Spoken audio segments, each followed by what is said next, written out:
Hello, hello, everyone coming in. So, we're both on TikTok and on Twitch, but I'm going to be reading Susan Sontag's book called Illness as Metaphor. I've been meaning to read this book for a really long time. Let me switch over in Twitch so that y'all can see me over there. Obviously, TikTok, I'm right here, up close and personal. Let me get things situated on Twitch so that there's a cooler view over there. And then we'll go ahead and get started.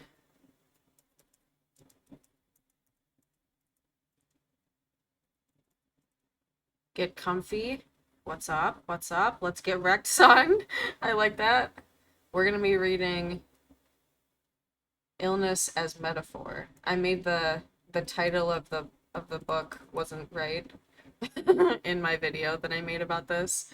I said metaphor as illness, so that was not correct. I don't know what happened.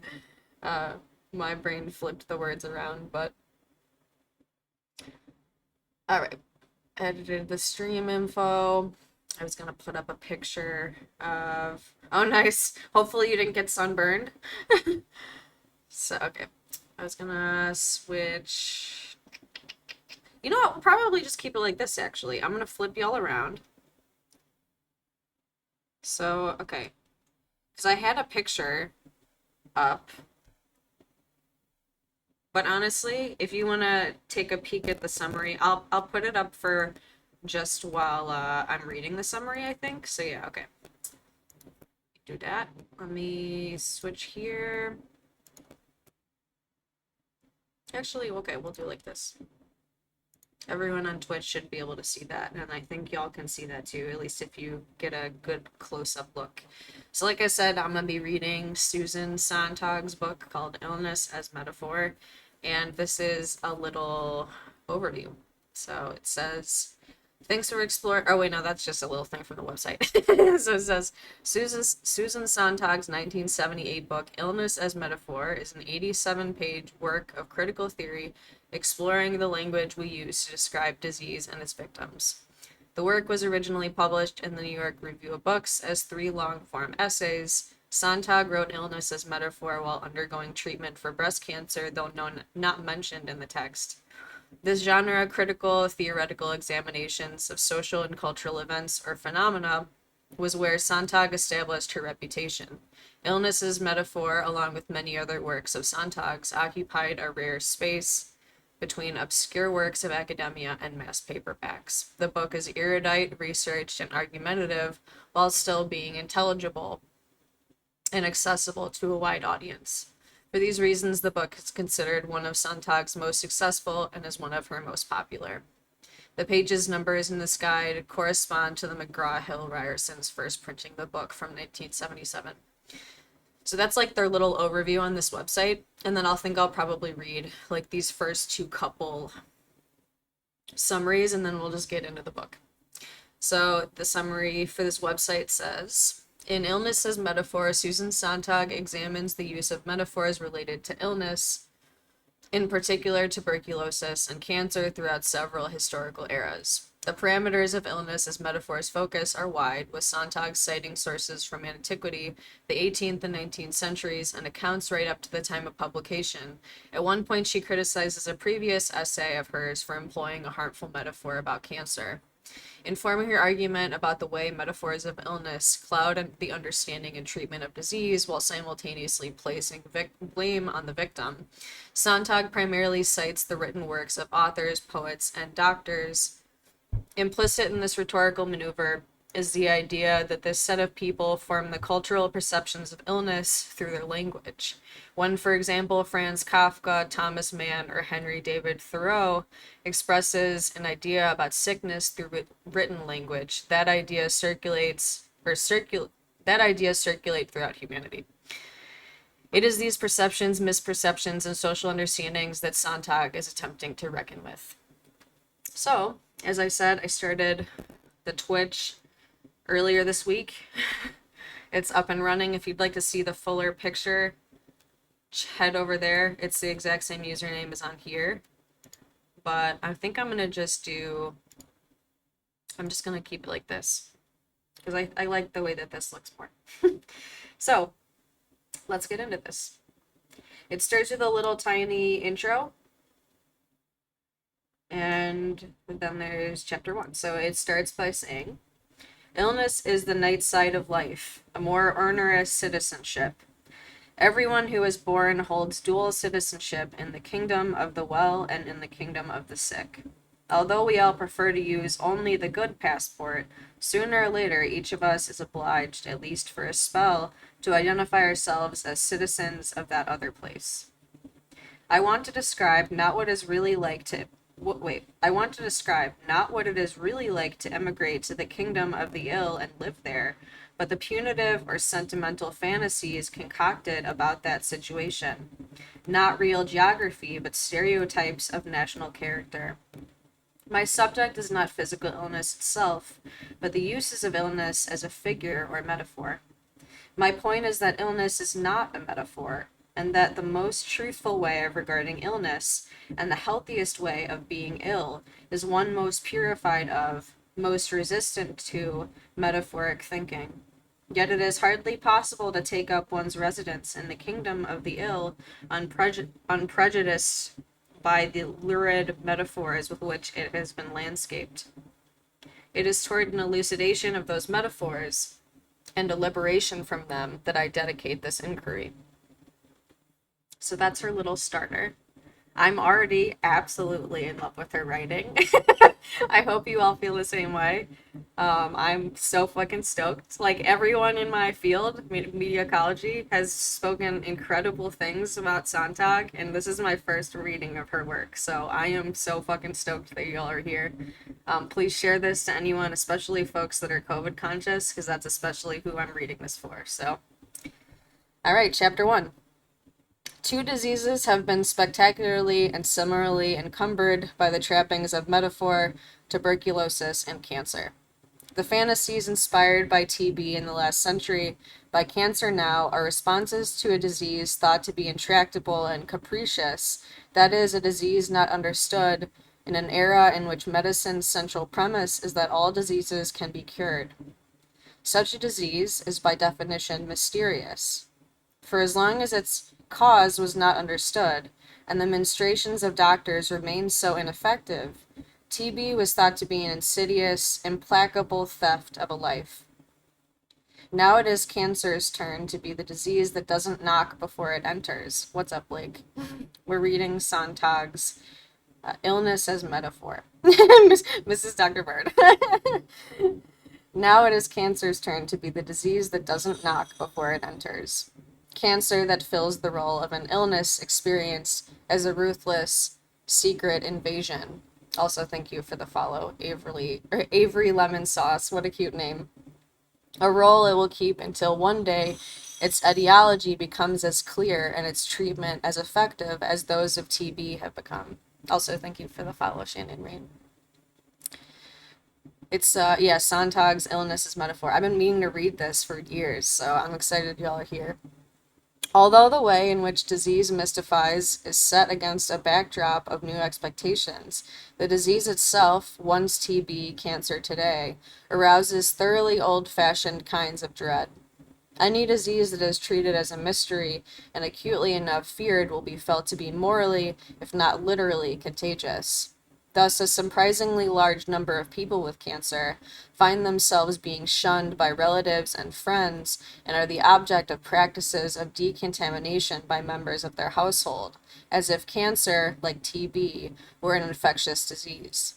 Contact with someone afflicted with the disease regarded as a mysterious malevolency inevitably feels like a trespass. Worse, like the violation of a taboo. The very names of such diseases are felt to have a magic power. In Stendhal's Arments, 1872, the hero's mother refuses to say tuberculosis, for fear that pronouncing the word will hasten the course of her son's malady. And Carl Menninger has observed in The Vital Balance that the very word cancer is said to kill some patients who would not have succumbed so quickly to the malignancy from which they suffer. This observation is offered in support of anti-intellectual pieties and a facile compassion all too triumphant in contemporary medicine and psychiatry. Patients who consult us because of their suffering and their distress and their disability, he continues, have every right to resent being plastered with a damning index tab. Dr. Menninger recommends that physicians generally abandon names and labels. Our function is to help these people, not to further afflict them, which would mean, in effect, increasing secretiveness and medical paternalism. It is not naming as such that is pejorative or damning, but the name cancer. As long as a particular disease is treated as an evil, invincible predator, not just as a disease, most people with cancer will indeed be demoralized by learning what disease they have. The solution is hardly to stop telling cancer patients the truth, but to rectify the conception of the disease, to demythicize it. When not so many decades ago, learning that one had TB was tantamount to hearing a sentence of death, as today in the popular imagination, cancer equals death, it was common to conceal the identity of their disease from tuberculars and after they died from their children. Even with patients informed about their disease, doctors and family were reluctant to talk freely. Verbally, I don't learn anything definite, Kafka wrote to a friend in April 1924 from the sanatorium where he died 2 months later. Since in discussing tuberculosis, everybody drops into a shy, evasive, glassy-eyed manner of speech. Conventions of concealment with cancer are even more strenuous. In France and Italy, it is still the rule for doctors to communicate a cancer diagnosis to the patient's family, but not to the patient. Doctors consider that the truth will be intolerable to all, but exceptionally mature and intelligent patients. A leading French oncologist has told me that fewer than 1/10 of his patients know they have cancer. In America, in part because of the doctor's fear of malpractice suits, there is now much more candor with patients, but the country's largest cancer hospital mails routine communications and bills to outpatients in envelopes that do not reveal the sender, on the assumption that the illness may be a secret from their families. Since getting cancer can be a scandal that jeopardizes one's love life, one's chance of promotion, even one's job, patients who know what they have tend to be extremely prudish, if not outright secretive, about their disease. And a federal law, the 1966 Freedom of Information Act, cites treatment for cancer in a clause exempting from disclosure matters whose disclosure would be an unwarranted invasion of personal privacy. It is the only disease mentioned. All this lying to and by cancer patients is a measure of how much harder it has become in advanced industrial societies to come to terms with death. As death is now an offensively meaningless event, so that disease, widely considered a synonym for death, is experienced as something to hide. The policy of equivocating about the nature of their disease with cancer patients reflects the conviction that dying people are best spared the news that they are dying, and that the good death is the sudden one, best of all if it happens while we're unconscious or asleep. Yet the modern denial of death does not explain the extent of the lying and the wish to be lied to. It does not touch the deepest dread. Someone who has a coronary is at least as likely to die of another one within a few years as someone with cancer is likely to die soon from cancer. But no one thinks of concealing the truth from a cardiac patient. There's nothing shameful about a heart attack. Cancer patients are lied to, not just because the disease is or is thought to be a death sentence, but because it is felt to be obscene, in the original meaning of that word, ill-omened, abdominal, repugnant to the senses. Cardiac disease implies a weakness, trouble, failure, that is mechanical. There is no disgrace, nothing of the taboo that once surrounded people afflicted with TB and still surrounds those who have cancer. The metaphors attached to TB and to cancer imply living processes of a particularly resonant and horrid kind. I fucking love this book. It's like, I'm so excited to, oh, sorry.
Thank you for telling me that.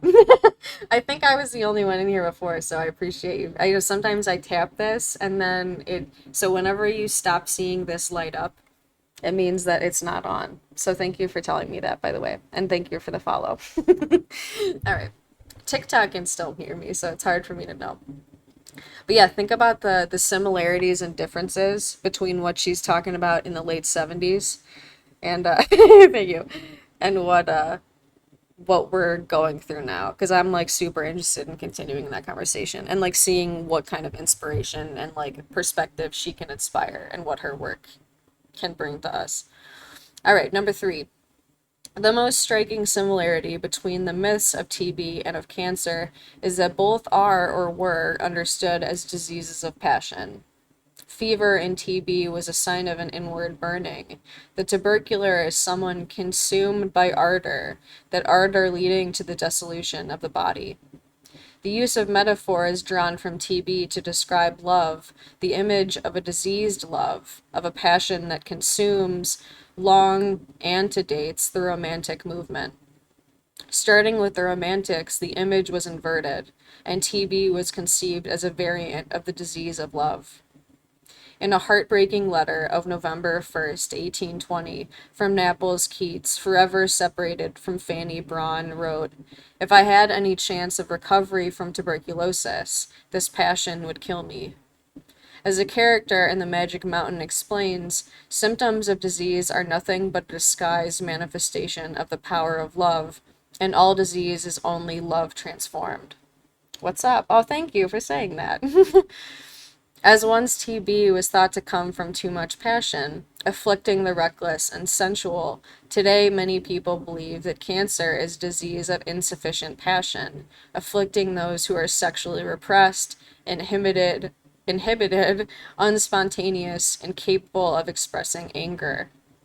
These seemingly opposite diagnoses are actually not so different versions of the same view, and deserve, in my opinion, the same amount of credence.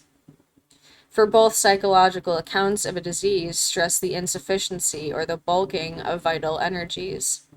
As much as TB was celebrated as a disease of passion, it was also regarded as a disease of oppression. The high-minded hero of Guides the Immortalist contracts TB parallel. I think I gotta drink some water. Whenever I can't say words because it's like it gets stuck in my mouth, it means I gotta drink water. But thank you for everyone hanging out.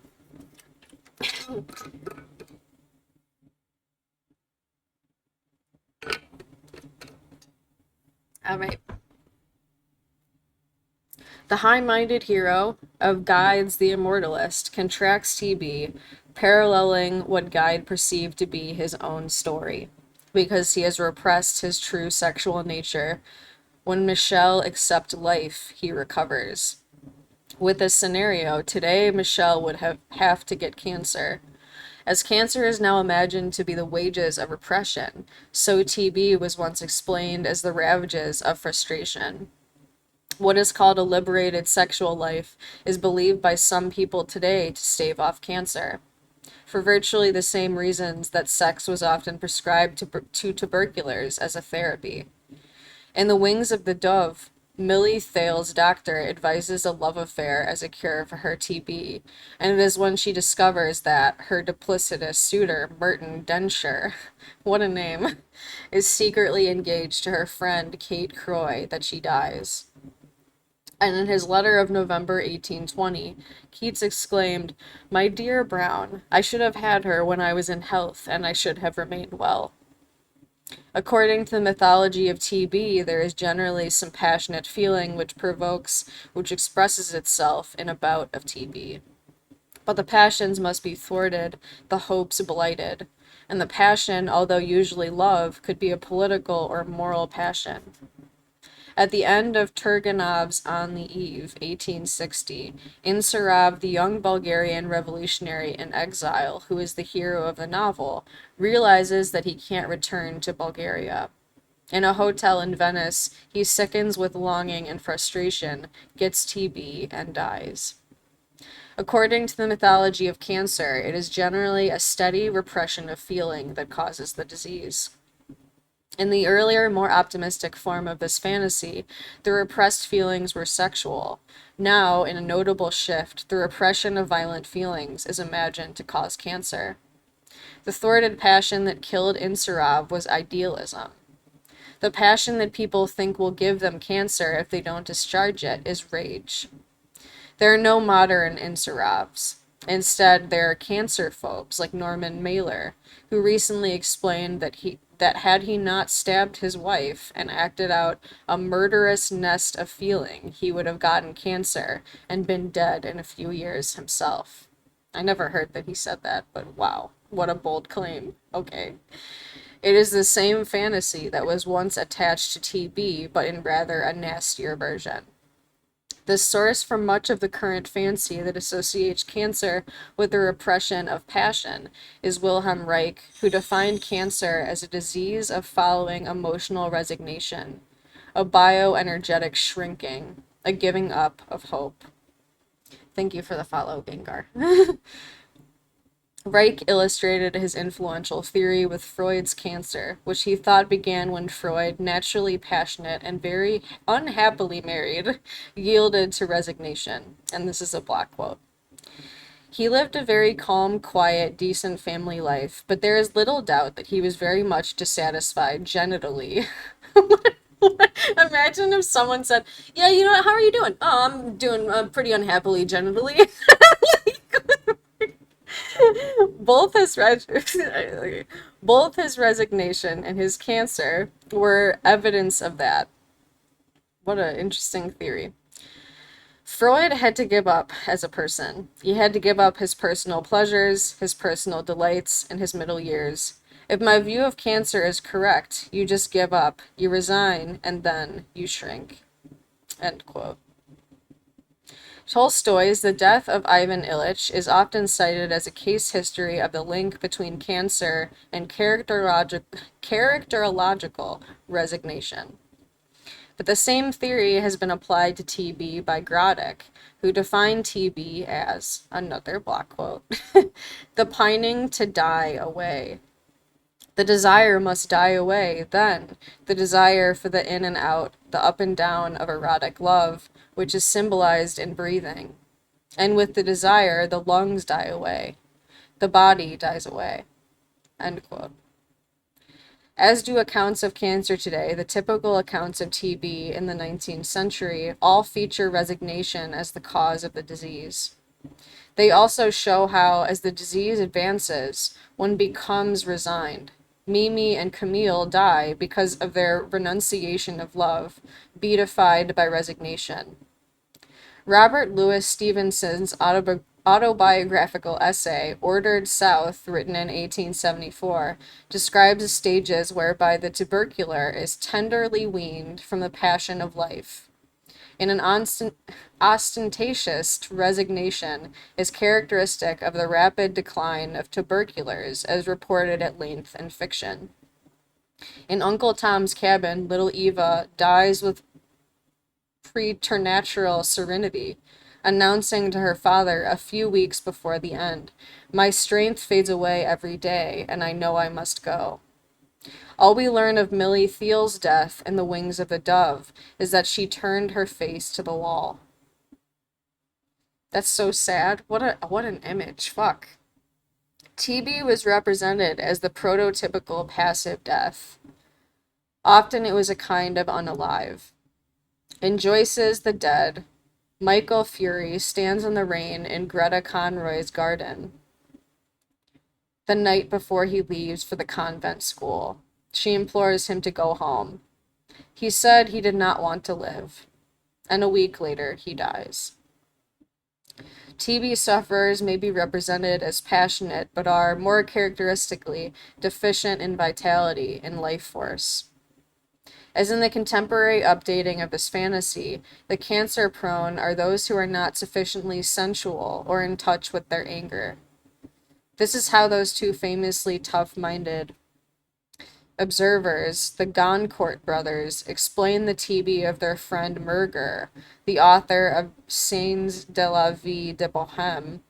He is dying for want of vitality with which to withstand suffering. Michael Fury was very delicate, as Greta Conroy explains to her stout, tallish, virile, or virile, I don't know, suddenly jealous husband. Wait, I know how to say this word, but I feel like I can't make sense of it. Virile? You know what I'm talking about. Virile. TB is celebrated as the disease of born victims, of sensitive, passionate people who are not quite life-loving enough to survive. What is hinted at by the yearning, but almost somnolent belles of pre-Raphaelite art is made explicit in the emaciated, hollow-eyed tubercular girls depicted by Edvard Munch. And while the standard representation of a death from TB places the emphasis on the perfected sublimation of feeling, the recurrent figure of the tubercular courtesan indicates that TB was also thought to make the sufferer sexy. Like all really successful metaphors, the metaphor of TB was rich enough to provide for two contradictory applications. It described the death of someone like a child, thought to be too good to be sexual, the assertion of an angelic psychology. It was also a way of describing sexual feelings while lifting the responsibility for libertinism, which is blamed on the state of objective physiological decadence, or deliquescence. It was both a way of describing sensuality and promoting the claims of passion and a way of describing repression and advertising the claims of sublimation. The disease inducing both a numbness of spirit, Robert Louis Stevenson's words, and a suffusion of higher feelings.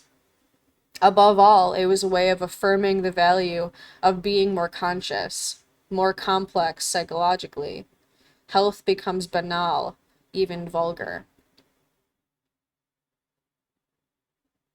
That was chapter 3. These are short. I'm like, I hope, what are you all thinking about? Like, are you understanding many of the references? Because being perfectly honest, I'm not entirely sure if I am. I mean, like, I know that they're supposed to be classics. I know that they're describing context, but a lot of them I've never heard of. But I feel like she's describing it well enough where, like, I'm picking up what she's putting down. Because I think it's even less about whether we actually know them or are familiar with them, and more about just seeing what the language is being used, since the focus is on the language usage and our understanding of the way illness is described at all. So, but of course, if any questions come up, let me know, and I'll do my best to answer them with my knowledge. All right, number 4. Let's see, what time is it? I said I was going to do readings like from basically 7 Eastern time till 9. So we got like halfway through. All right, number 4. It seems that having TB had already acquired the associations of being romantic by the mid-18th century. In Act 1, Scene 1 of Oliver Goldsmith's satire on life in the provinces, She Stoops to Conquer, 1773. Mr. Hardcastle is mildly remonstrating with Mrs. Hardcastle about how much she spoils her lowish son by a former marriage, Tony Lumpkin. This is like a scene from a play or something, it looks like. Mrs. H. And am I to blame? The poor boy was always too sickly to do any good. A school would be his death. When he comes to be a little stronger, who knows what a year or two's Latin may do for him? Mr. H. Latin for him? A cat and fiddle. No, no, the alehouse and the stable are the only schools he'll ever go to. Mrs. H. Well, we must not snub the poor boy now, for I believe we shan't have him long among us. Anybody that looks in his face may see his consumptive. Mr. H. Aye, if growing too fat be one of the symptoms. Mrs. H. He coughs sometimes. Mr. H. Yes, when his liquor goes the wrong way. Mrs. H. I'm actually afraid of his lungs. And truly so am I, for he sometimes whoops like a speaking trumpet. Tony hallooing behind the scenes. Oh, there he goes, a very consumptive figure, truly. That's the end of the part. This exchange suggests that the fantasy about TB was already a received idea. for Mrs. Hardcastle is nothing but an anthology of cliches of the smart London world to which she aspires, and which was the audience of Goldsmith's play. Goldsmith presumes that the TB myth is already widely disseminated, TB being, as it were, the anti-gout. For snobs and parvenists and social climbers, TB was one index of being genteel, delicate, sensitive. With the new mobility, social and geographical, made possible in the 18th century, worth and station are not given, they must be asserted. They were asserted through new notions about clothes, fashion, and new attitudes towards illness. Both clothes, the outer garment of the body, and illness, a kind of interior decor of the body, became tropes for new attitudes towards the self. Shelley wrote on July 27, 1820, to Keats, commiserating as one TB sufferer to another, that he has learned that you continue to wear a consumptive appearance. This was no mere turn of phrase. Consumption was understood as a manner of appearing, and that appearance became a staple of 19th century manners. It became rude to eat heartily. It was glamorous to look sickly. Chopin was tubercular at a time when good health was not chic, Camille wrote Saint-Saëns wrote in 1913. It was fashionable to be pale and drained, pale as death in person. Saint-Saëns was right to connect an artist, Chopin, with the most celebrated femme fatale of the period, who did a great deal to popularize the tubercular look. The TB-influenced idea of the body was a new model for aristocratic looks, at a moment when where aristocracy stops being a matter of power and starts being mainly a matter of image. One can never be too rich. One can never be too thin, the Duchess of Windsor once said.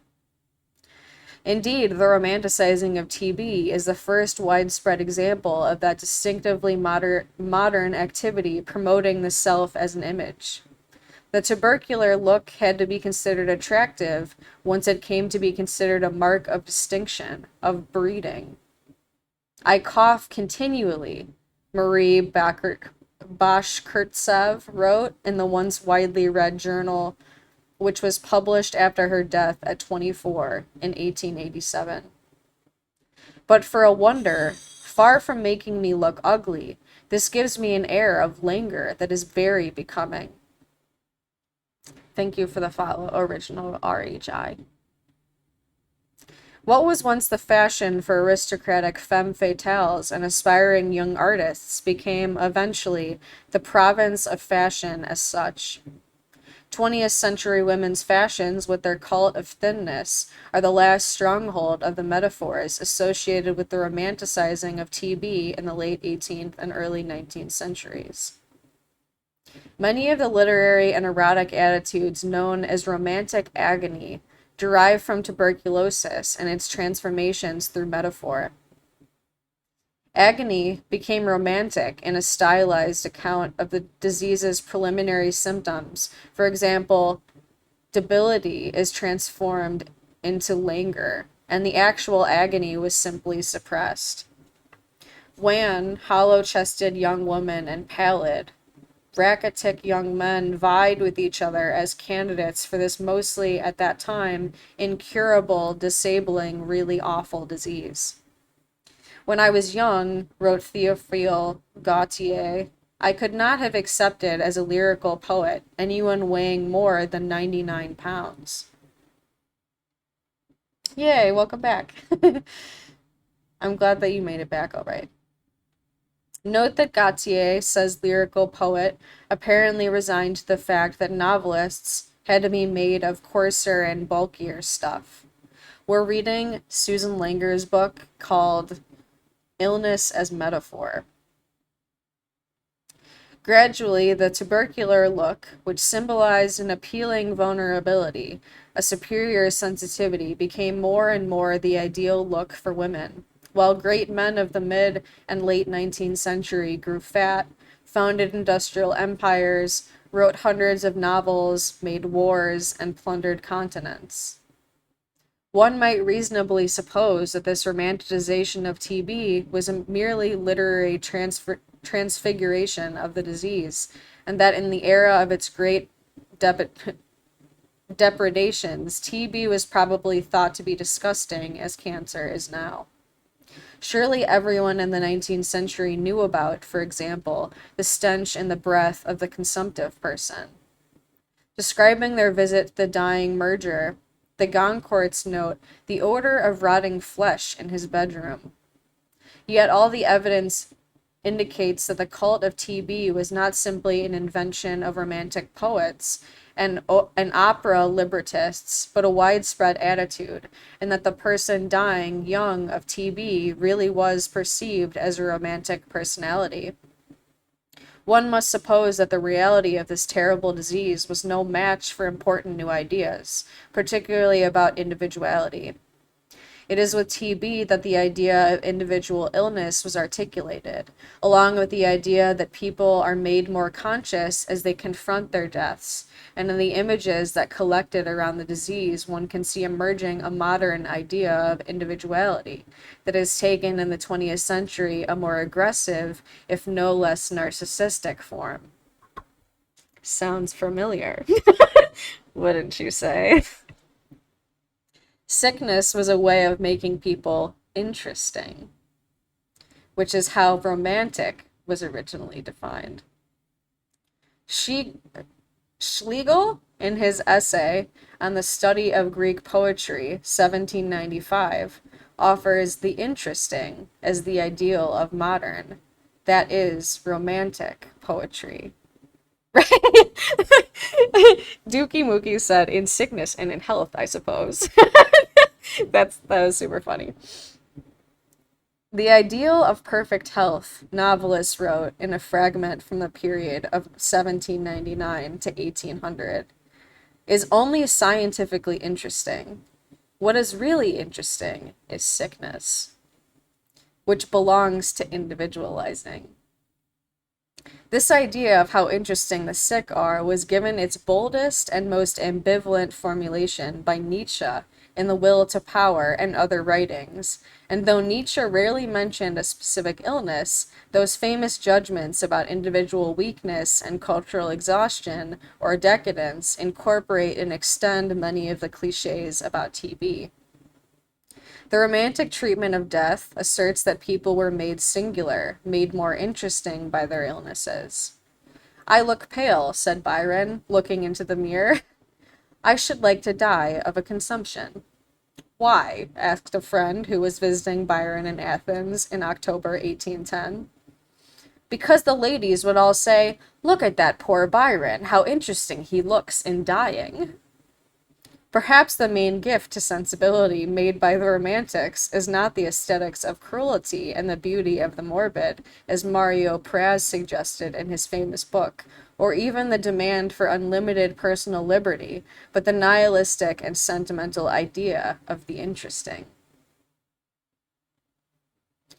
Sadness made one interesting. It was a mark of refinement, of sensibility to be sad. That is, to be powerless.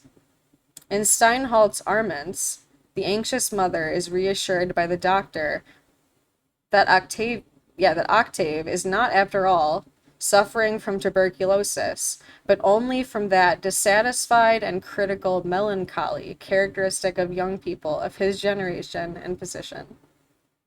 Sadness and tuberculosis became synonymous.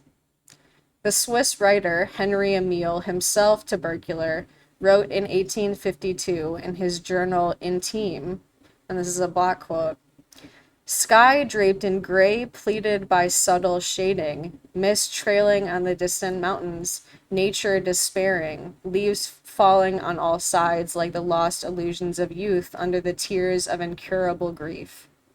The fir tree, alone in its vigor, green, stoical in the midst of this universal tuberculosis. I think it does. So Dookie Mookie said, I wonder if sickness applies to mental health too when this was written. I mean, definitely. Oh, sorry, I didn't see. I don't know what it was, but the purple text. I look pale, then simply perish. Yeah, that's, yes. I think it for sure does. I mean, Nietzsche for sure would have. If I remember correctly, mentions that. But it takes a sensitive person to feel such sadness, or by implication, to contract tuberculosis.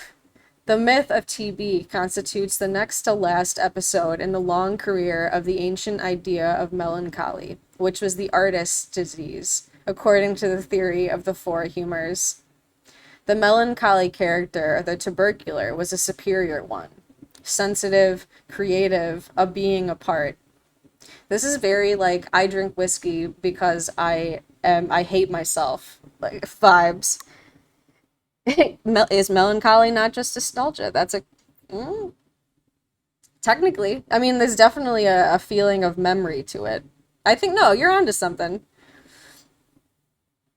Keats and Shelley may have suffered atrociously from the disease, but Shelley consoled Keats that this consumption is a disease particularly fond of people who write such good verses as you have done. Oh my God. So well established was the cliche which connected TB and creativity that at the end of the century, one critic suggested that it was the progressive disappearance of TB. I know what they're about to say, and it's horrific, which accounted for the current decline of literature and the arts. Jesus. But the myth of TB provided more than an account of creativity. It supplied an yeah, yeah, definitely, yeah. Is that who I think it is? I can like barely see the little emoji over on Twitch. But the myth of TB provided more than an account of creativity. It supplied an important model of bohemian life, lived with or without the vocation of the artist. The TB sufferer was a dropout, a wanderer in endless search of the healthy place.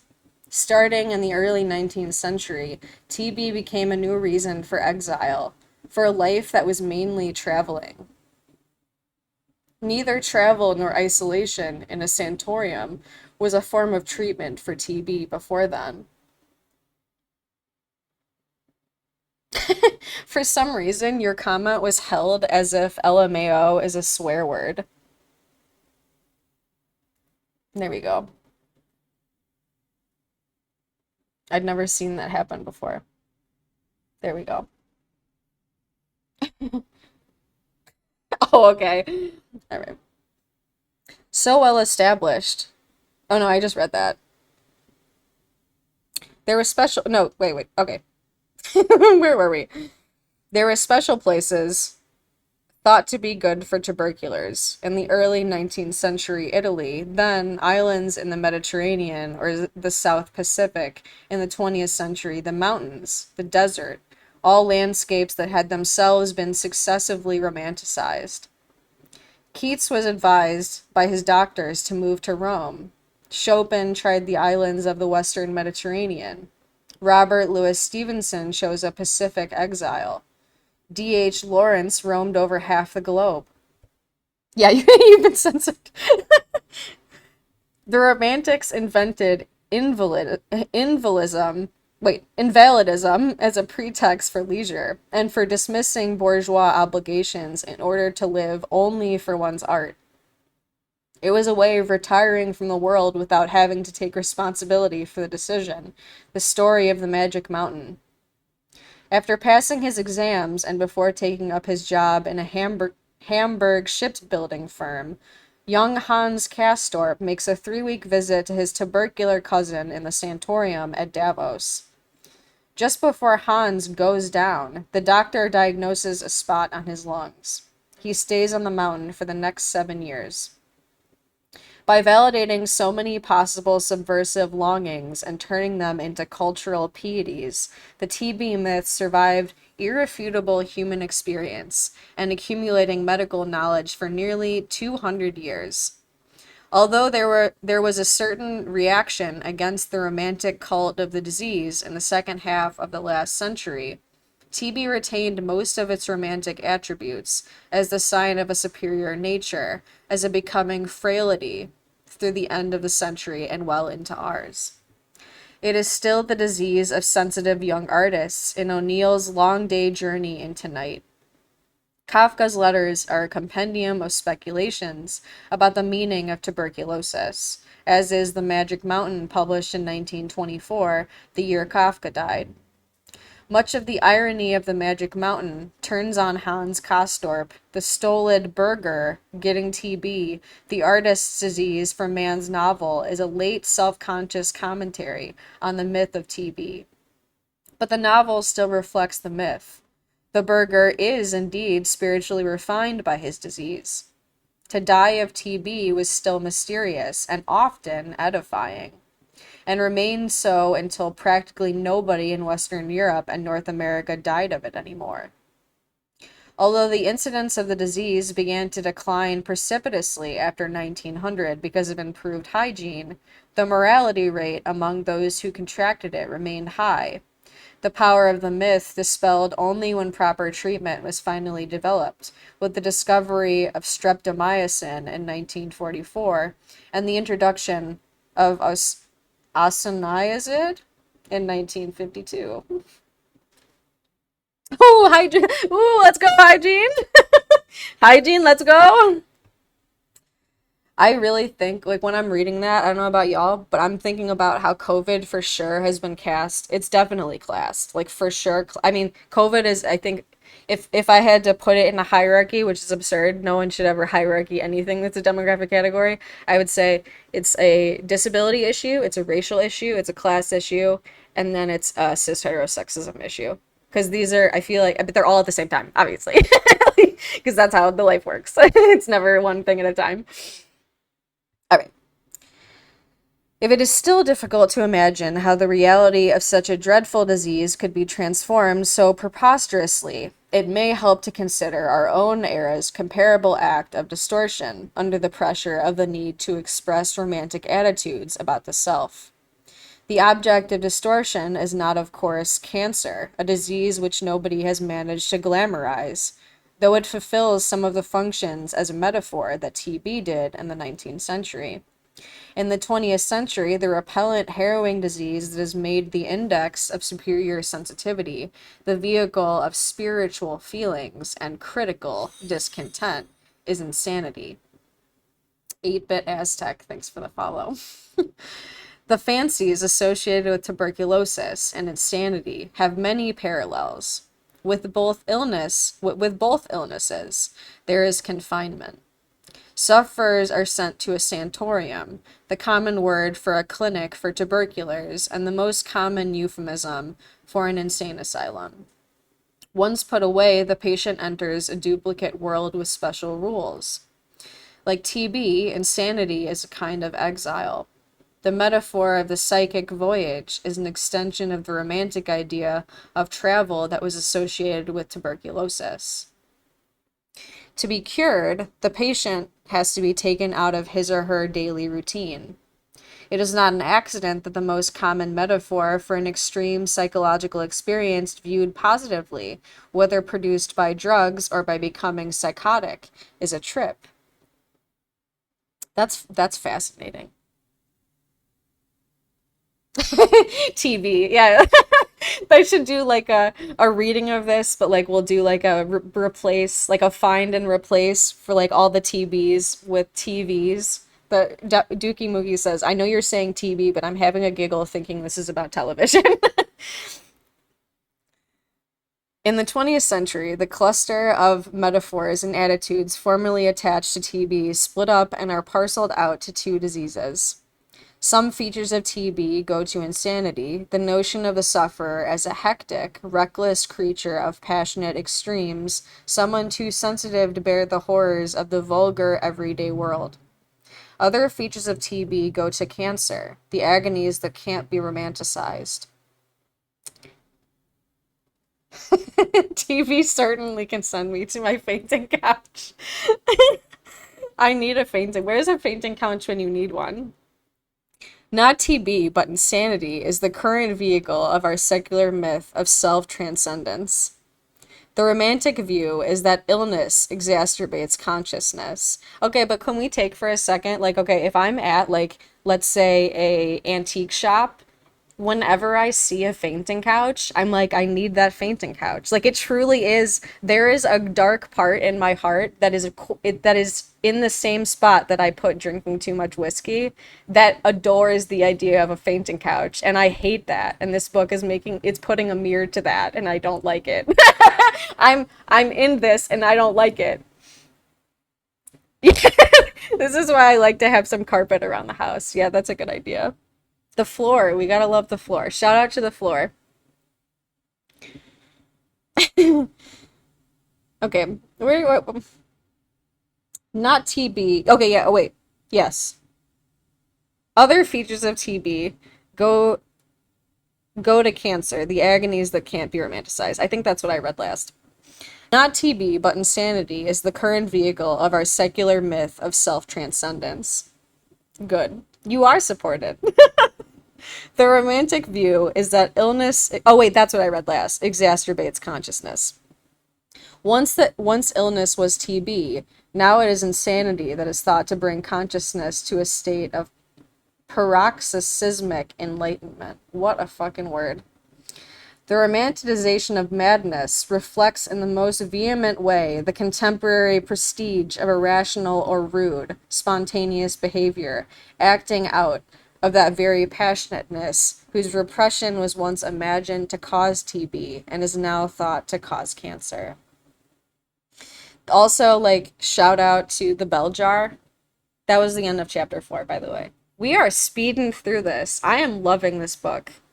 Thank you all for hanging out while I read it. This is the very first reading night of me starting this Twitch, which I started earlier this week. So I'm like super excited that like we have this many followers already. So thank you for hanging out. This book is called I fucked it up on the TikTok. Also, thank you, Team Fat Bacon. What a username. I just what did I say? Oh, okay, yes. Susan Sontag's book, which is called Illness as Metaphor. I somehow fucked it up in the TikTok that I made, like telling people that I was going to be doing this tonight. I called it the opposite. Like I called it Metaphor as Illness. That's not that's not the name. What's up? Sup fam. We read in Susan Sontag's Illness as Metaphor. We're on chapter 5, and it goes like this. In Death in Venice, passion brings about the collapse of all that has made Gustav von Aschenbach singular, his reason, his inhibitions, his fastidiousness. And disease further reduces him. At the end of the story, Aschenbach is just another cholera victim, his last degradation being to succumb to the disease afflicting so many in Venice at that moment. When in the Magic Mountain, Hans Castorp is discovered to have tuberculosis, it is a promotion. His illness will make Hans become more singular, will make him more intelligent than he was before. In one fiction, disease, cholera, is the penalty for a secret love. In the other, disease, TB, is its expression. Cholera is the kind of fatality that in retrospect has simplified a complex self, reducing it to sick environment. The disease that individualizes, that sets a person in relief against the environment, is tuberculosis. What once made TB seem so interesting, or as it was usually put, romantic, also made it a curse and a source of special dread. Team Fat Bacon said, make TB cool again. Is somebody gonna make a shirt? So just make a shirt. Don't make a shirt. Don't do it. What once made TB seems... Oh, wait, did I just read that? Yes, okay. In contrast to the great epidemic diseases of the past, bubonic plague, typhus, cholera, which strike each person as a member of an afflicted community, TB was understood as a disease that isolates one from the community. However steep its incidence in a population, TB, like cancer today, always seemed to be a mysterious disease of individuals, a deadly arrow that could strike anyone, that singled out its victims one by one. As after a cholera death, it used to be common practice to burn the clothes and other effects of someone who died of TB. Those brutal Italians have nearly finished their monstrous business, Keats' companion Joseph Severin wrote from Rome on March 6, 1821, 2 weeks after Keats died in the little room on the Piazza di Spagna. They have burned all the furniture and are now scraping the walls, making new windows. Twinkle, what? If anyone can see, Twinkle's trying to get inside the laundry room. And are now scraping the walls, making new windows, new doors, and even a new floor. But TB was frightening, not only as a contagion, like cholera, but as a seemingly arbitrary, uncommunicable taint. And people could believe that TB was inherited. Think of the disease's reoccurrence in the families of Keats, the Brontes, Emerson, Thoreau. Twinkle. She's like so persistent right now. Trollope. Oh, really? So Lady Fox on TikTok said, I used to work for a church and I found an old death registry book and during the TB era, and it was like every death entry. That makes so much sense. I forget how much, I mean, it's easy for us to forget how big of a deal TB really was. So this book is like bringing us perspective. Oh, yes, okay. And also believe that it revealed something singular about the person afflicted. In a similar way, the evidence that there are cancer-prone families and possibly a hereditary factor in cancer can be acknowledged without disturbing the belief that cancer is a disease that strikes each person punitively as an individual. No one asks why me who gets cholera or typhus, but why me? Meaning, it's not fair, is the question of many who learn they have cancer. Oh my God, really? They sent slugs and snails down throats to eat the TB. Wild. That's so gross. I mean, just the amount of bloodletting that went on. Like, I mean, the amount of cocaine that was done is just like just for treatment. I guess I can't be so surprised. However much TB was blamed on poverty and insalubrious surroundings, it was still thought that a certain inner disposition was needed in order to contract the disease. Looking at you, Freud. Yeah, for real, though. I have more slugs. Yeah, that's true. Doctors and laity believed in a TB character type, as now the belief in a cancer-prone character type, far from being confined to the backyard of folk superstition, passes for the most advanced medical thinking. In contrast to the modern boogie of the cancer-prone character, I think that's, yeah, I think that's boogie. Someone unemotional, inhibited, repressed, the TB-prone character that haunted imaginations in the 19th century was an amalgam of two different fantasies, someone both passionate and repressed. You and your wonder drug.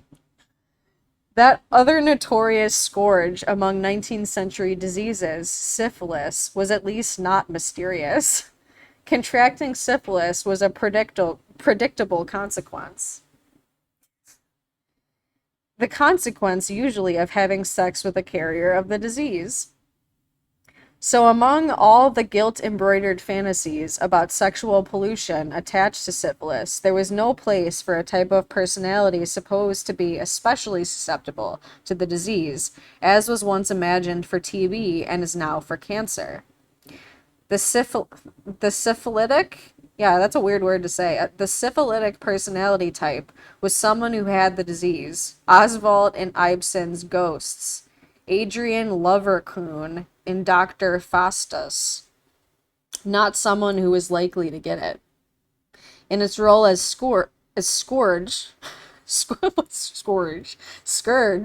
syphilis implied a moral judgment about off-limits sex and prostitution, but not a psychological one.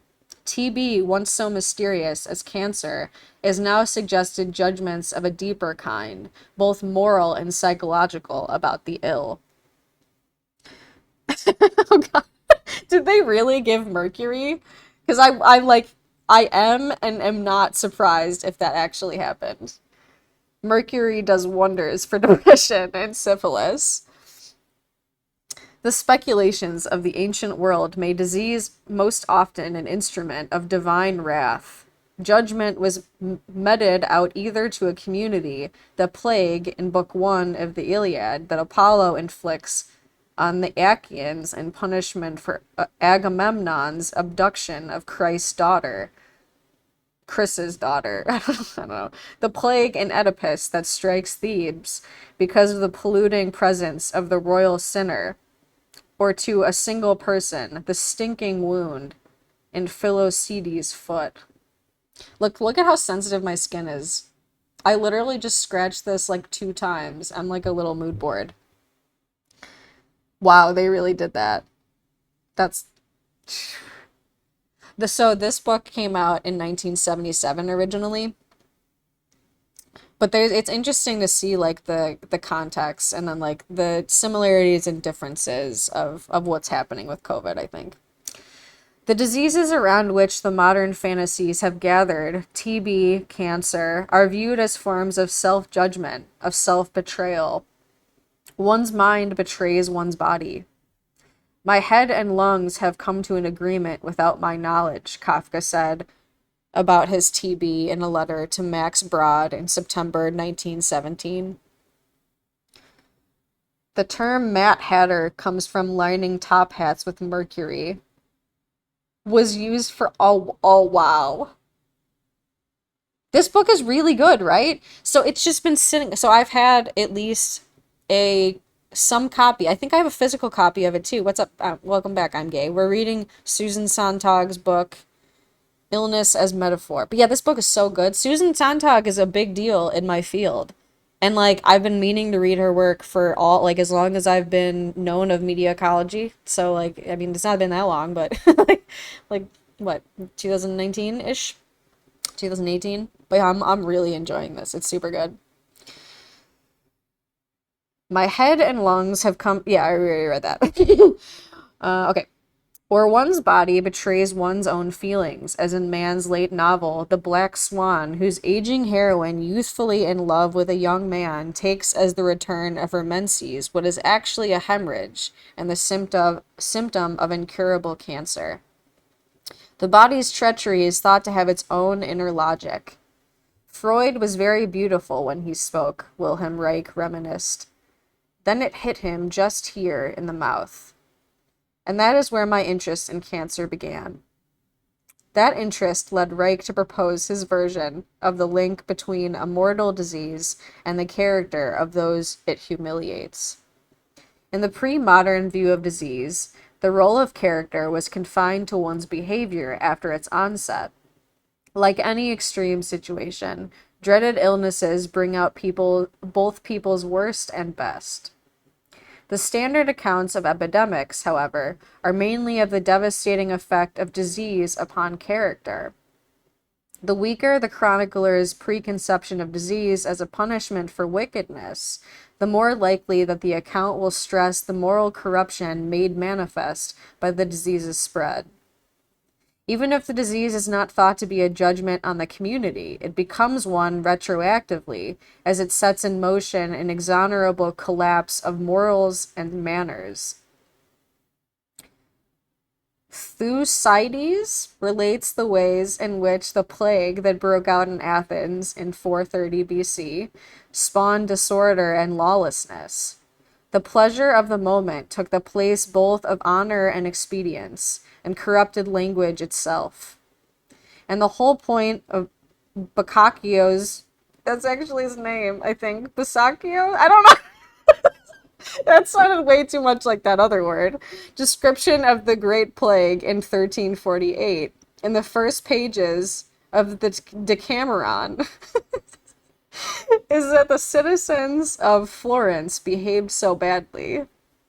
In contrast to this disdainful knowledge of how most loyalties and loves shatter in the panic produced by epidemic disease, The accounts of modern diseases, where the judgment tends to fall on the individual rather than the society, seem exaggeratedly unaware of how poorly many people take the news that they're dying. Thanks for the follow, default setting 5. Fatal illness has always been viewed as a test of moral character, but in the 19th century, there is a great reluctance to let anybody flunk the test, and the virtuous only become more so as they slide towards death. This is standard achievement for TB deaths in fiction, and goes with the inveterate spiritualizing of TB and the sentimentalizing of its horrors.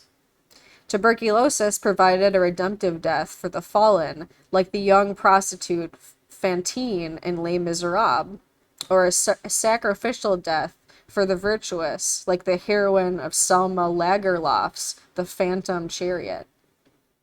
Even the ultra-virtuous, when dying of this disease, boost themselves to new moral heights.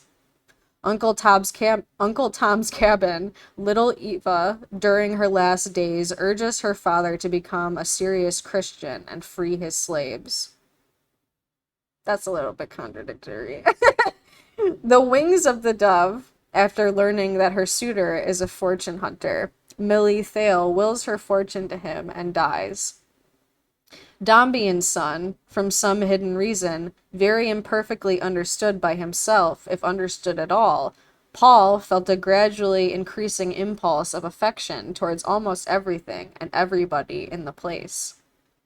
For those characters treated less sentimentally, the disease is viewed as the occasion finally to behave well. At the least, the calamity of disease can clear the way for insight into lifelong self-deceptions and failures of character.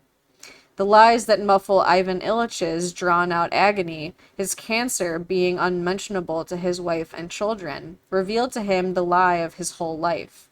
When dying, he is for the first time in a state of truth. The 60-year-old civil servant in Kurosawa's film Ikuru, 1952, quits his job after learning he has terminal stomach cancer, and taking up the cause of a slum neighborhood, fights the bureaucracy he had served. We love that for him. With 1 year left to live, Watanabe wants to do something that is worth Watanabe. I think that's right. That is worthwhile, wants to redeem his mediocre life. Good for them. That's chapter 5. All right, what time is it? Oh, good. We got like a half hour still. Yeah, these are going quick. These are going super quick. All right, number 6. Disease occurs in the Iliad and the Odyssey as supernatural punishment, as demonic possession, and as the result of natural causes. For the Greeks, disease could be gratuitous or it could be deserved, for a personal fault, a collective transgression, or a crime of one's ancestors. Oh, thank you for the follow. Oh, Rose Golden. I see. I got a thing for flowers if you haven't noticed. So you're very welcome for welcome here. This is the place for flowers. For the Greeks, disease could. Oh yeah, I already said that. Wait. No, wait. I'm gonna read it anyway. For the Greeks, disease could be gratuitous or it could be deserved. For a personal fault, a collective transgression, or a crime of one's ancestors. With the advent of Christianity, which imposed more moralized notions of disease, as of everything else, a closer fit between disease and victim gradually evolved. The idea of disease as punishment yielded the idea that a disease could be particularly appropriate and just punishment. Cresside's leprosy, I don't think I said that name right, but you just imagine. In Henryson's The Testament of Cresside, and Madame de Merteuil's smallpox in Les Liaisons Dangereuses show the true face of the beautiful liar, a most involuntary revelation. In the 19th century, the notion that the disease fits the patient's character as the punishment fits the sinner was replaced by the notion that it expresses character. Disease can be challenged by the will. The will exhibits itself as organized body, wrote Schopenhauer, but he denied that the will itself could be sick. Recovery from a disease depends on the will assuming dictatorial power in order to subsume the rebellious forces of the body. Sounds like eugenics to me. One generation earlier, a great physician, Bicot, had used I'm not good at pronouncing names. Bicot had used a similar image, calling health the silence of organs. Disease, their revolt. Disease is what speaks through the body, a language for dramatizing the mental, a form of self-expression. Groddick described illness as a symbol, a representation of something going on within, a drama staged by the it. According to the pre-modern ideal of a well-balanced character, expressiveness is supposed to be limited. Behavior is defined by its potentiality for excess. Thus, when Kant makes figurative use of cancer, it is a metaphor for excess feeling. Passions are cancers for pure practical reason and often incurable, Kant wrote in Anthropology 1798. The passions are unfortunate moods that are pregnant with many evils. He added, evoking the ancient metaphoric connection between cancer and a pregnancy. When Kant compares passions, that is, extreme feelings, to cancers, he is of course using the pre-modern sense of the disease and a pre-romantic evaluation of passion. Thank you for the follower. Thank you for the follower. Thank you for the follow, Peanut Butter Blondie. I'm from Chicago. I don't have an accent like that. I don't know what that was. That means I should drink some water. Hold on. Like I said, when the words get stuck in my mouth, I think that means I'm dehydrated. Okay. Welcome, welcome. All right. Yes. Okay. It is the Oh yeah, for sure, yes. Wait, System Shock. So I've heard of that game, but I've never played it. If I can play it on a Mac, we'll talk about it. Because that's what sucks. Most of my library is gone because I'm on a Mac now. Hello, Twinkle.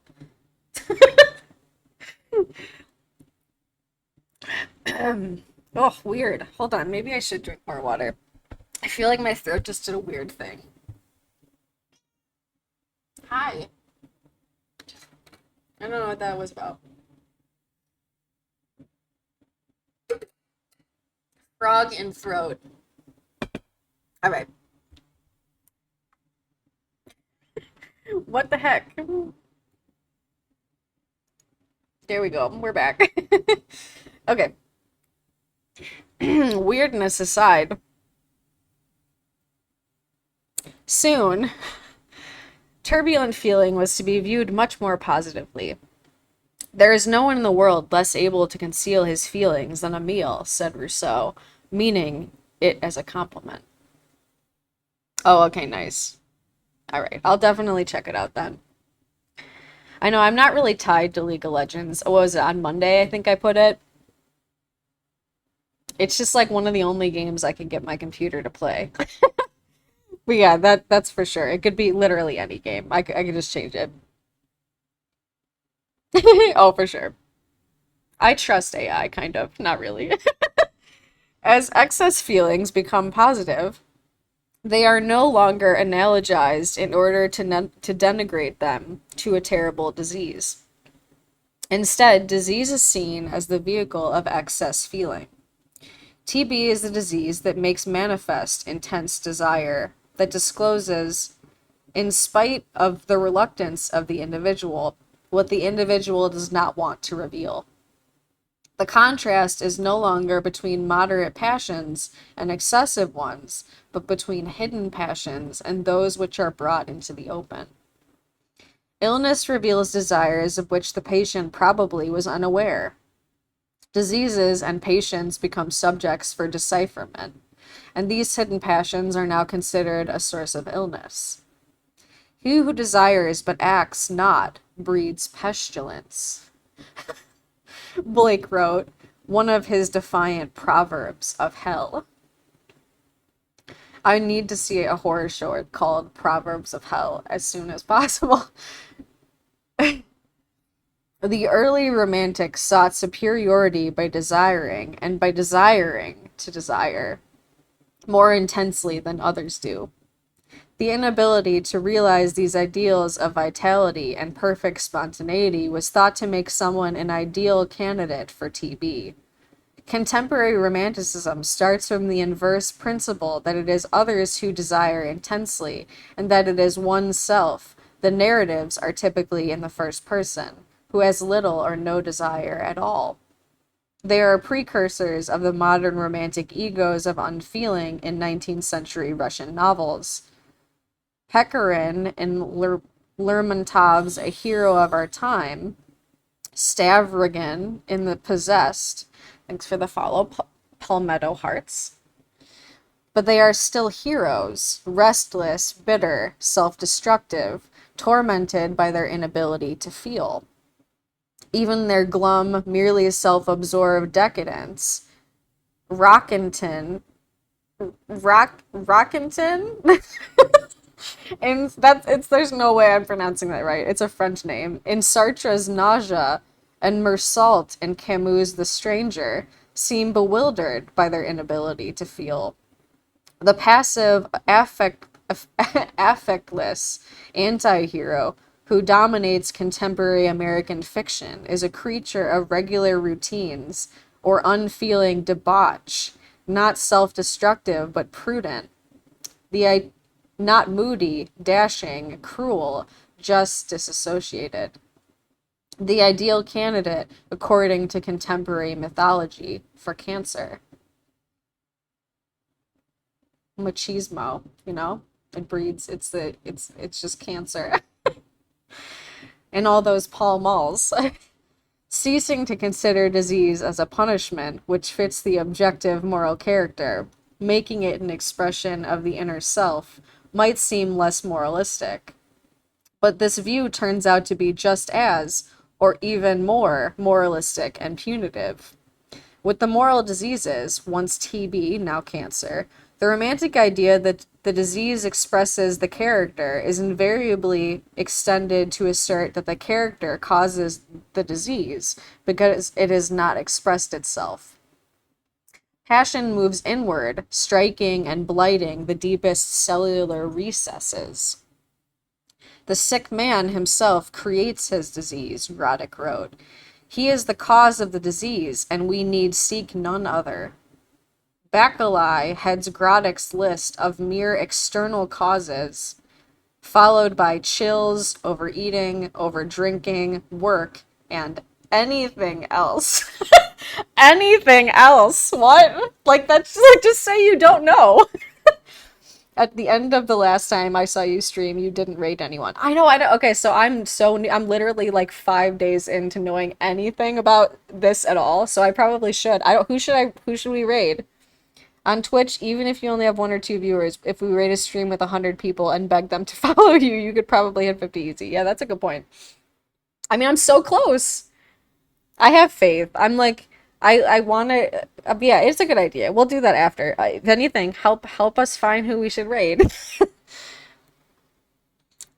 uh, Anything else was where we left.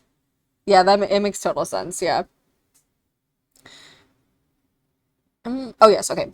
He insists that it is, because it is not pleasant to look within ourselves, that doctors prefer to attack the outer causes with prophylaxis, disinfection, and so on, rather than address the real internal causes. Hungry Goria, aw. I like that name too. Okay, yeah, we'll do that then. Do I set that up now? No, we set, or how does that work? Because it's just like when this ends, basically, right? That's when it goes. California burbs. I like that. Okay. Oh, okay. In Carl Menninger's more recent formulation, illness is in part what the world has done to a victim, but in a larger part, it is what the victim has done with his world and with himself. Such preposterous and dangerous views manage to put the onus of the disease on the patient and not only weaken the patient's ability to understand the range of plausible medical treatment, but also implicitly direct the patient away from such treatment. Cure is thought to depend principally on the patient's already sorely tested or enfeebled capacity for self-love. A year before her death in 1923, Catherine Mansfield wrote in her journal, and this is a little block quote, "A bad day, horrible pains and so on, and weakness. I could do nothing. The weakness was not only physical. I must heal myself before I will be well. This must be done alone and at once. It is at the root of my not getting better. My mind is not controlled." Oh, okay, gotcha. Yeah, that makes sense that we gotta do, yeah. Because you gotta make sure that whoever you're gonna rate is actually there, probably, right? Mansfield not only thinks it was the self which made her sick, but thinks that she has a chance of being cured of her hopelessly advanced lung disease if she could heal that self. Both the myth about TB and the current myth about cancer propose that one is responsible for one's disease, but the cancer imagery is far more punishing. Given the romantic values and use for judging character and disease, some glamour attaches to having a disease thought to come from being too full of passion. But there is mostly shame attached to a disease thought to stem from the repression of emotion. In Obrium echoed in the views propagated by Godric and Reich, and the many viewers influenced by them. The view of cancer as a disease of the failure of expressiveness condemns the cancer patient. It evinces piety. It evinces pity, not piety, but also conveys contempt. Miss Guy, in Auden's poem from the 1930s, passed by the loving couples and turned her head away. Then, Miss Guy knelt down in the side aisle. She knelt down on her knees. "Lead me not into temptation, but make me a good girl, please."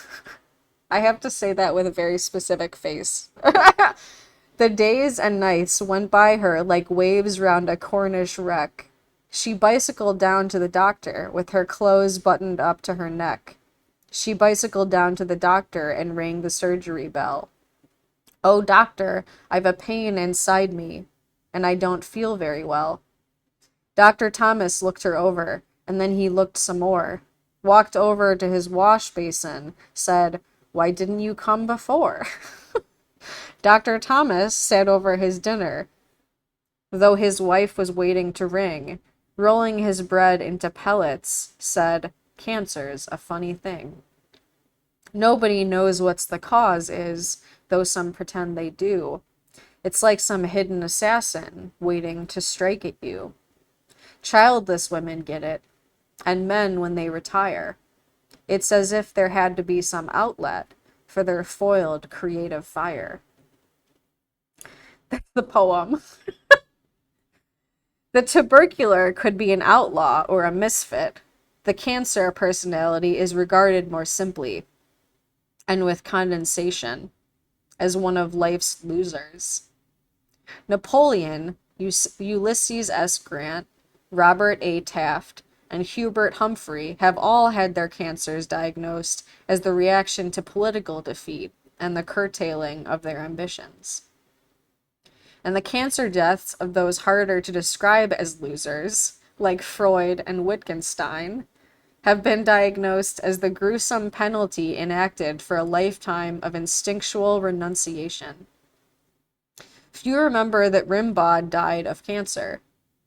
In contrast, the disease that claimed the likes of Keats, Poe, Chekhov, Simone Weil, Emily Bronte, and Jean Vigo was as much an apotheosis as a verdict of failure. Damn. Okay, we're gonna read one more. Just because I'm really liking this. Number 7.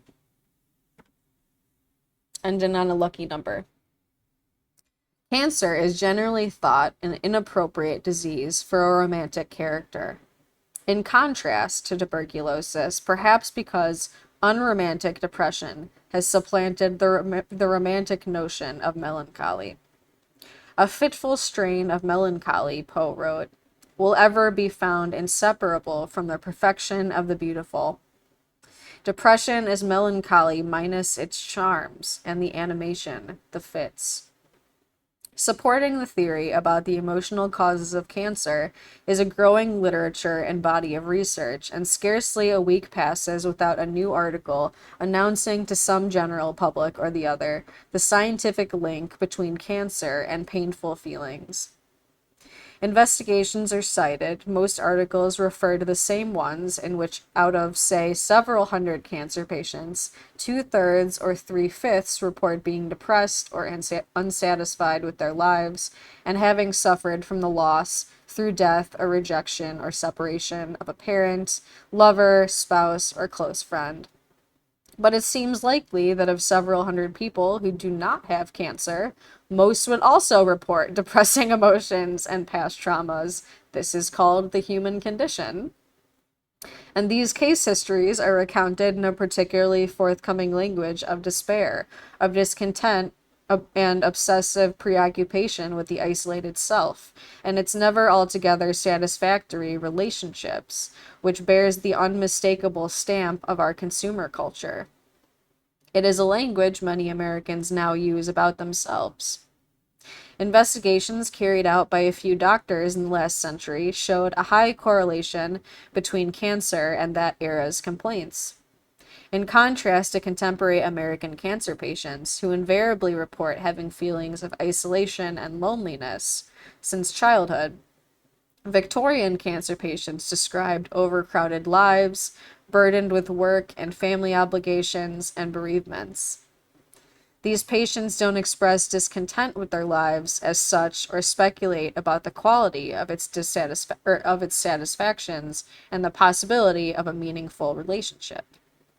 Physicians found the causes or predisposing factors of their patients' cancers in grief, in worry, noted as most acute among businessmen and the mothers of large families, in straitened economic circumstances and sudden reversals of fortune, and in overwork, or if the patients were successful writers or politicians, in grief, rage, intellectual overexertion, the anxiety that accompanies ambition, and the stress of public life. 19th century cancer patients were thought to get the disease as the result of hyperactivity and hyperintensity. They seemed to be full of emotions that had to be dampened down. As a prophylaxis against cancer, one English doctor urged his patients to avoid overtaxing their strength and to bear the ills of life with equanimity, above all things not to give way to any grief. Such stoic counsels have now been replaced by prescriptions for self-expression, from talking it out to the primal scream. What a nice surprise. In 1885, a Boston doctor advised those who have apparently benign tumors in the breast of the advantage of being cheerful. Today, this would be regarded as encouraging the sort of emotional disassociation now thought to predispose people to cancer. It sounds like McMindfulness. Popular accounts of the psychological aspects of cancer often cite old authorities, starting with Galen, who observed that melancholy women are more likely to get breast cancer than sanguine women. But the meanings have changed. Galen, 2nd century AD, meant by melancholy a physiological condition with complex characterological symptoms.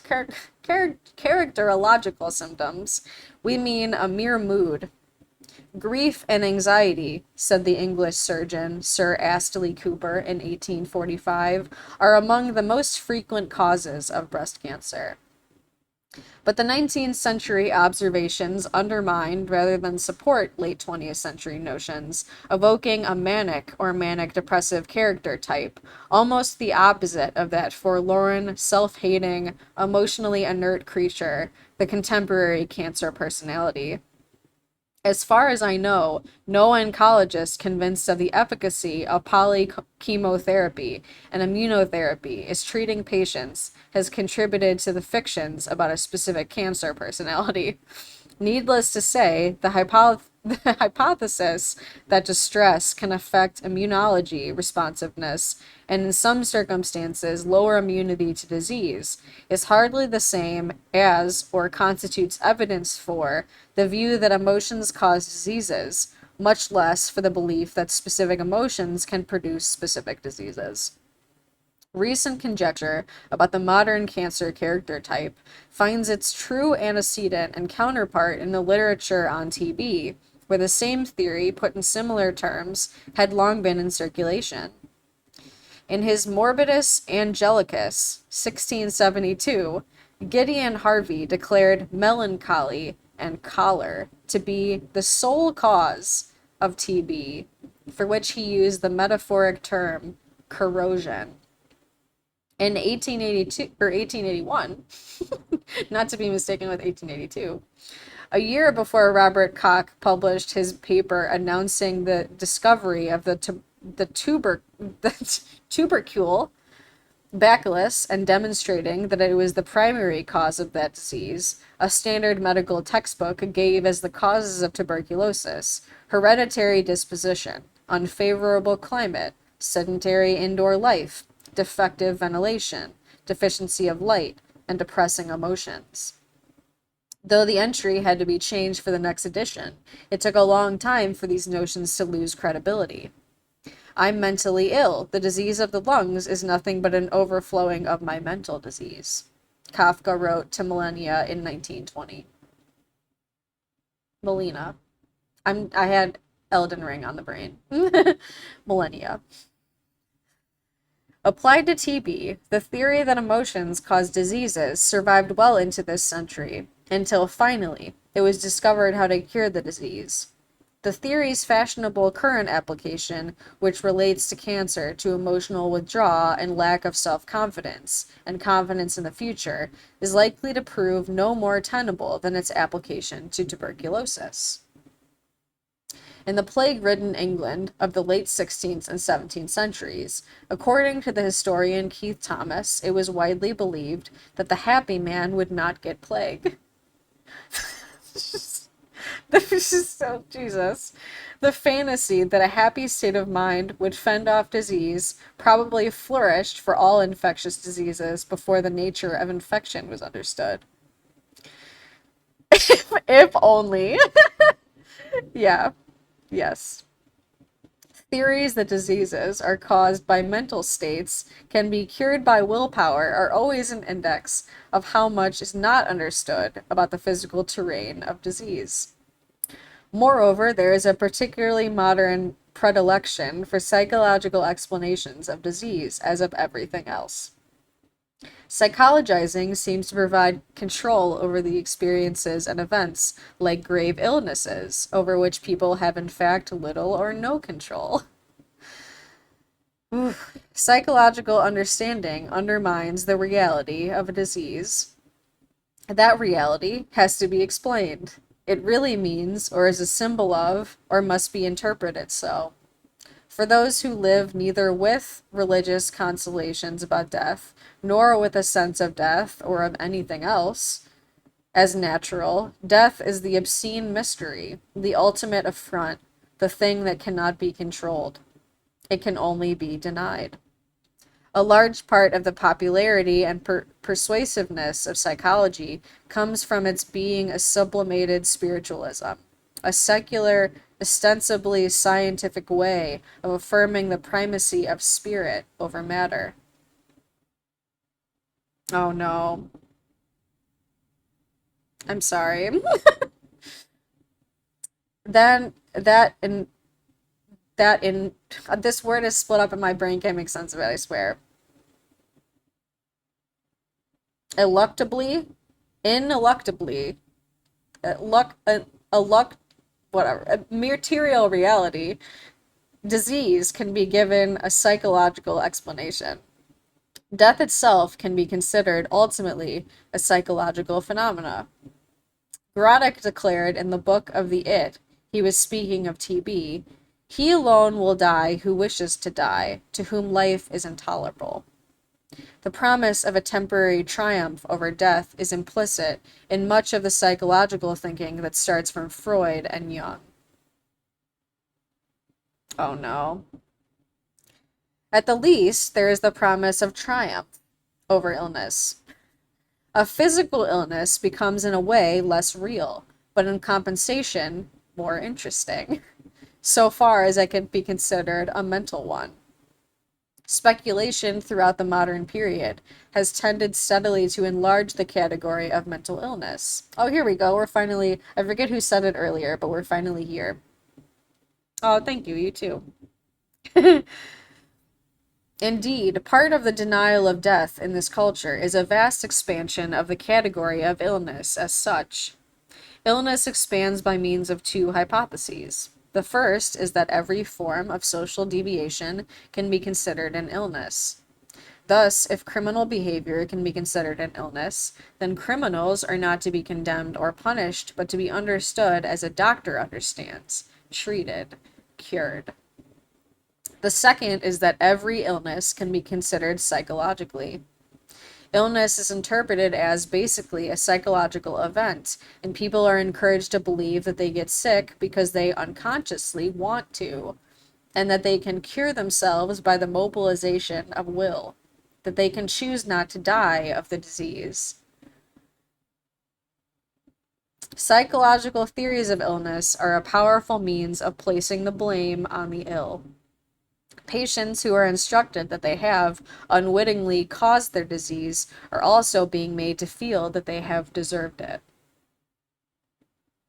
That's the end of chapter 7.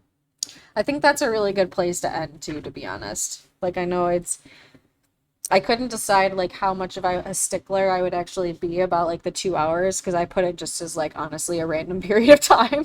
I was just like, okay, we'll see what my energy's like once I do the 2 hours or whatever. I think that's a good moment though. It feels like everything closed off like very naturally. And what a hell of a connection to the current context, wouldn't you say? I know, I'm really into it. I'm glad that you like it, Peanut Butter Blondie. I'm like into it so much more than I realized I would be. So I'm glad that y'all are here to like hang out and enjoy it as well. All right, let's figure out how to do a raid, shall we? So I hit this little button, and then who did we say that we should raid? Anyone on TikTok? I'm inviting you again. Please come over to the Twitch. We're going to do a raid, which means that anyone, once I end the stream, goes to another stream. And then from what Ba2501 Bennett, I remembered it, said, we basically just beg them to follow me. That's the plan. Okay, yes, Amy EC3. Oh, nice, for sure. Yeah, then absolutely, yes. So Amy EC3 is who we're going to raid. And they do good work on unhoused population and other leftist causes, so for sure. I remembered. Like I said, my memory is kind of trash, but it's a unique name. It's a good name. Okay. So I find it. Amy. Oh, really? I forgot you did say Hungry Gory. Okay, that is a cool name. Yeah, we should do that probably. Gotta be strategic, right? Hungry Goria.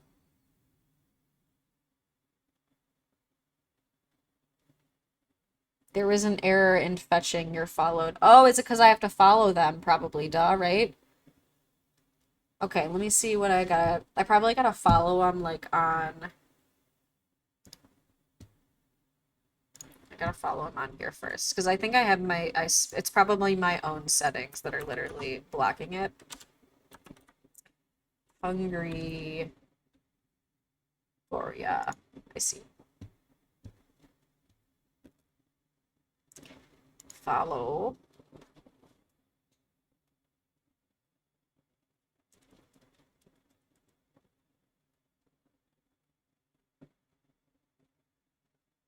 I wonder what. hmm.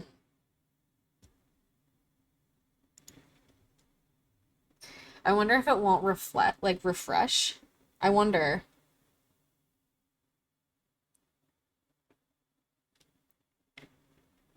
There's got to be a way for me to like refresh my own channel and then do it. Oh, you know what? I probably just gotta do this. Let me see. Okay. Read channel.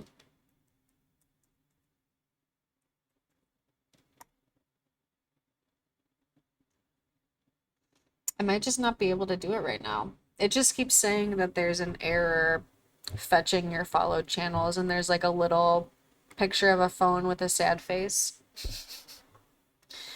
Oh, so my Twitch is the same as my TikTok, so it's bbirdbphd, 3 eyes. There's got to be a way to do it this though.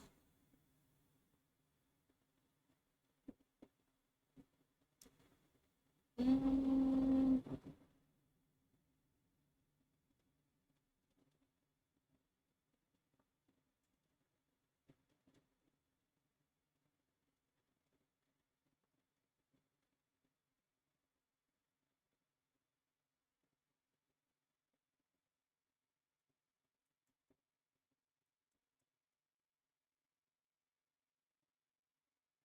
I wish I could. Maybe I could do it on here. Like maybe it's just the iPad's problem.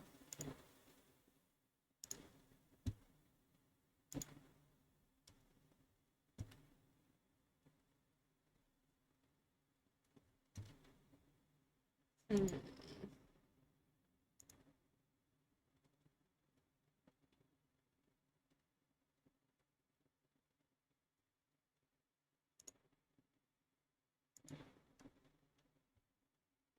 Oh, for sure. Okay.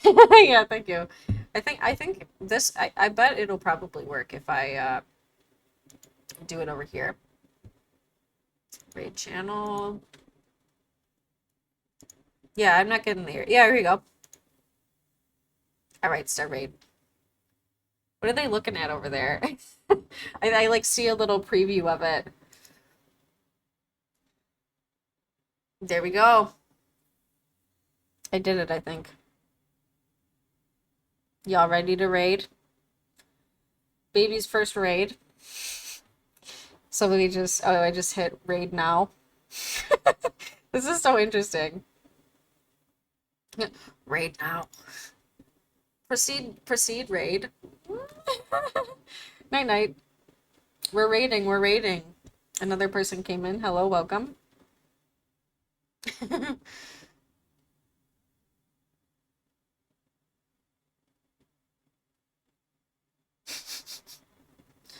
Welcome, welcome, welcome. I'm gay, is that you who probably came in?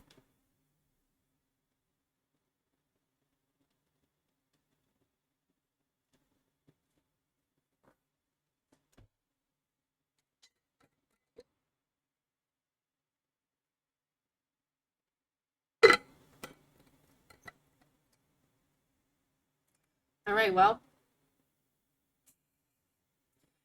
I don't know, I don't know how the raid proceeds.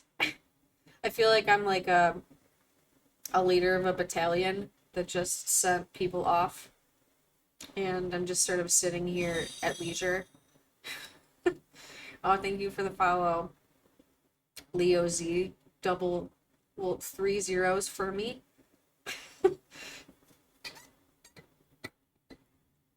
My first raid.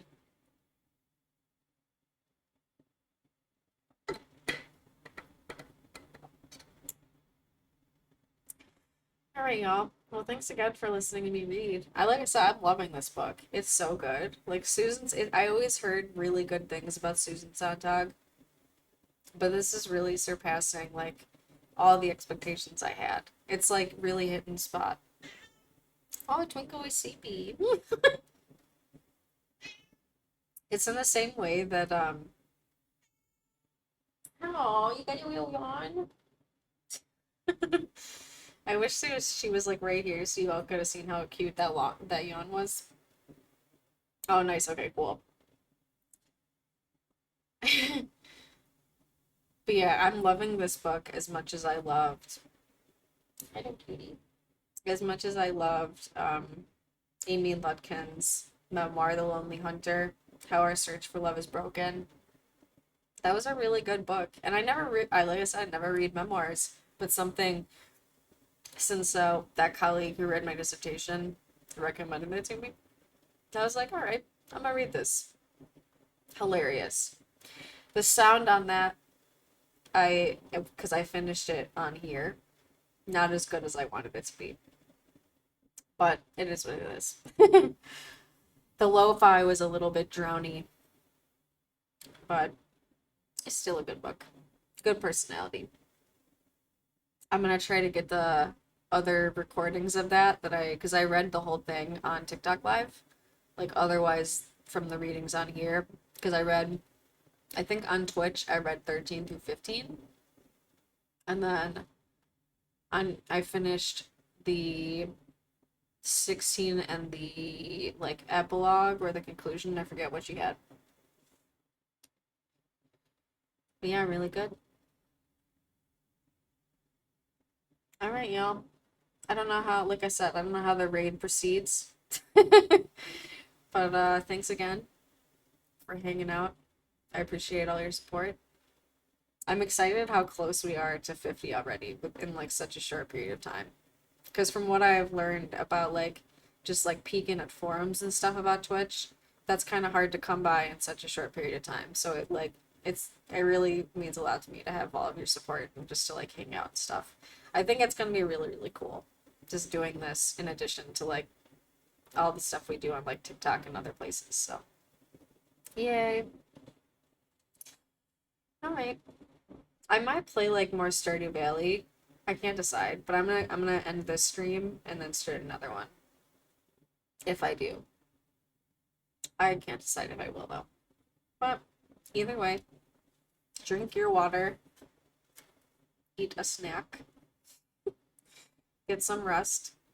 I'm gonna stream again tomorrow. Like I said, I made a new schedule a couple days ago. Let me peek at what is my schedule?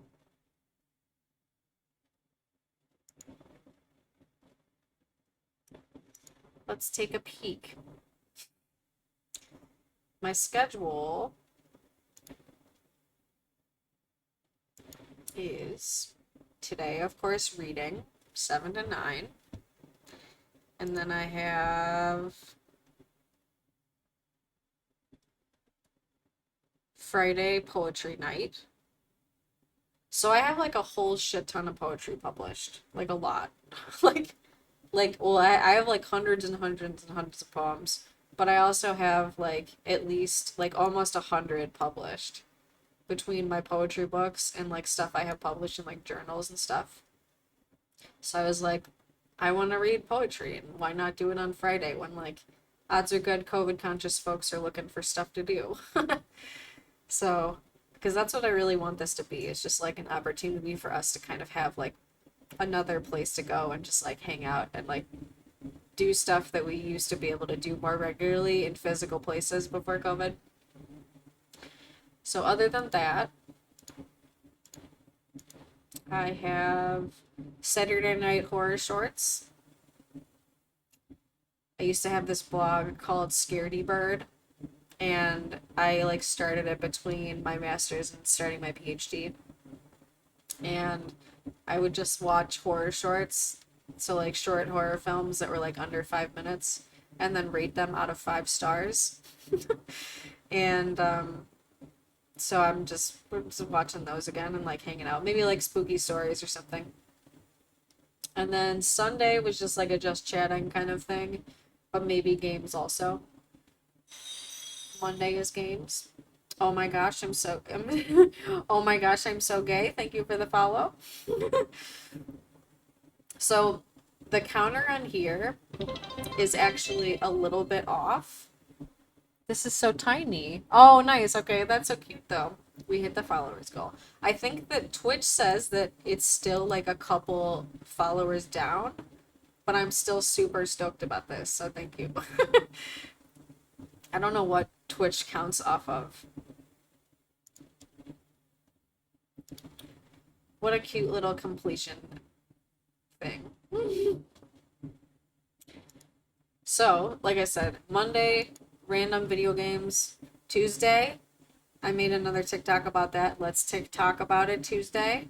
So the goal is to basically, like I said, I have a million overdue comments that I like, because I have the worst tendency since I mod all my comments. I basically don't like ever go back if I posted anything like more than a day ago. And it sucks because like it'll probably be stuff that's actually like super, just knowing the following that we are, like it's always like incredibly supportive, like it's stuff that I would approve, but like the amount of spoons that it would require to go through it all and do it, I just haven't. So TikTok about it Tuesday is just an opportunity for like if somebody's been like dying to have me like approve the comment, like this we would not only open an opportunity for that, but it would also just be able to like expand the conversation and like be like a whole like either for me to stand corrected or for me to like learn something, for us to learn something as like a community. So I'm hoping it'll be like really productive overall.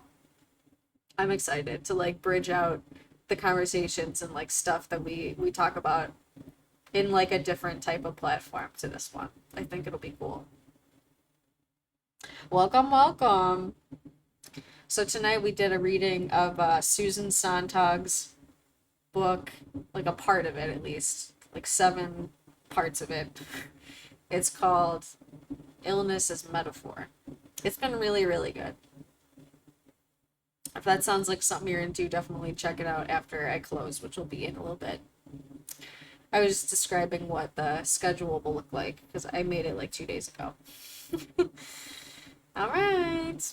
Thanks for hanging out, everyone. Thanks, like I said, Twitch is like got a weird counting. I don't know, but I'm super stoked about this. Like, what a cool and like really fast like follower goal that we hit. I'm super stoked. So thanks to everyone for all the follows this stream. There was a lot of follows in this stream, so that means a lot. Thank you. All right, y'all. Have a great night or day wherever you are. Drink some water. Eat some snacks. Get some rest. We all deserve better than this shit. As always, I'll see you around. Like I said, I might play some Stardew Valley, but I'm gonna check in, see what my energy is like. Do all that shit too. Yes, thank you. You too. I'll see you soon. I'm streaming basically every day. So truly, see you soon if you whenever you catch what I'm up to.